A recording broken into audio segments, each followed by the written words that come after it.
ಎಲ್ರಿಗೂ ನಮಸ್ಕಾರ sir. Welcome to R K properties. ಇವತ್ತು ಚಳ್ಳಕೆರೆಯಿಂದ 38 ಕಿಲೋಮೀಟರ್ ದೂರದಲ್ಲಿರ್ತಕ್ಕಂಥ 3.5 ಎಕರೆ ಜಮೀನನ್ನು ನೋಡೋಕ್ಕೆ ಬಂದಿದ್ದೀನಿ. ಟಾರ್ ರೋಡಿಂದ ಸುಮಾರು 300 ಮೀಟ್ರ್ ಒಳಗಡೆ ಇರ್ತಕ್ಕಂಥ ಜಮೀನು. ಆಮೇಲೆ ನಾನು ಟಾರ್ ರೋಡ್ ತೋರಿಸ್ತೀನಿ ನೋಡಿ ಸರ್.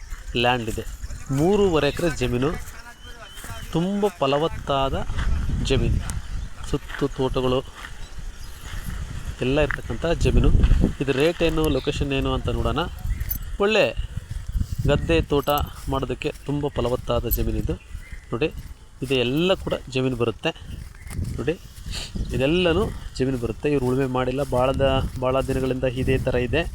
ತುಂಬ ಫಲವತ್ತಾಗಿರ್ತಕ್ಕಂಥ ಜಮೀನು ಮತ್ತು ಒಳ್ಳೆ ರೆಡ್ ಸಾಯಿಲ್ ಇದೆ. ತೋಟ, ತೆಂಗು, ದಾಳಿಂಬೆ ಇದೆಲ್ಲ ಬೆಳೆಯೋದಕ್ಕೆ ತುಂಬ ಚೆನ್ನಾಗಿರ್ತಕ್ಕಂಥ ಜಮೀನಿತ್ತು.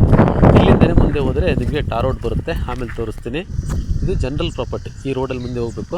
ಆ ಕಡೆ ಎಲ್ಲ ಮನೆಗೇ ಮಾಡ್ಕೊಂಡು ಆ ಕಡೆ ಇದ್ದಾರೆ. ಇದೇ ಒಂದು ರೂಟ್ಗೆ ನಾವು ಹೋದರೆ ಟಾರ್ ರೋಡ್ ಸಿಗುತ್ತೆ. ಚಳ್ಳಕೆರೆಯಿಂದ 38 ಕಿಲೋಮೀಟ್ರ್ ಬರಬೇಕು, ಒಳಗಡೆ ಒಂದು 300 ಮೀಟ್ರ್ ಬರಬೇಕು. ಬಂದರೆ ಈ 3.5 ಎಕರೆ ಜಮೀನು ಸಿಗುತ್ತೆ ನೋಡಿ. ಇದೇ ರೋಡಲ್ಲೇ ನಾವು ಮೇನ್ ರೋಡ್ಗೆ ಹೋಗಬೇಕು.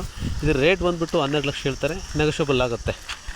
1 ಲಕ್ಷ 2 ಲಕ್ಷ ಕಡಿಮೆ ಆಗುತ್ತೆ, ಒಂದು 11 ಹೆಚ್ಚು ಕಡಿಮೆ ಆಗ್ಬೋದು ನೋಡ್ರಿ. ಇದೇ ಮೇನ್ ರೋಡ್ಗೆ ನಾವು ಬಂದು ಸೇರ್ತೀವಿ ನೋಡಿ ಸರ್. ಇದೇ ರೋಡ್ ಬಂದುಬಿಟ್ಟು ಇದೇ ರೋಡ್ಗೆ ಈ ಜಮೀನು, ಈ ರೋಡಿಗೆ ಬಂದುಬಿಟ್ಟು ಈ ಜಮೀನು ಒಳಗಡೆ ಹೋಗಬೇಕು. Thank you sir, thank you very much.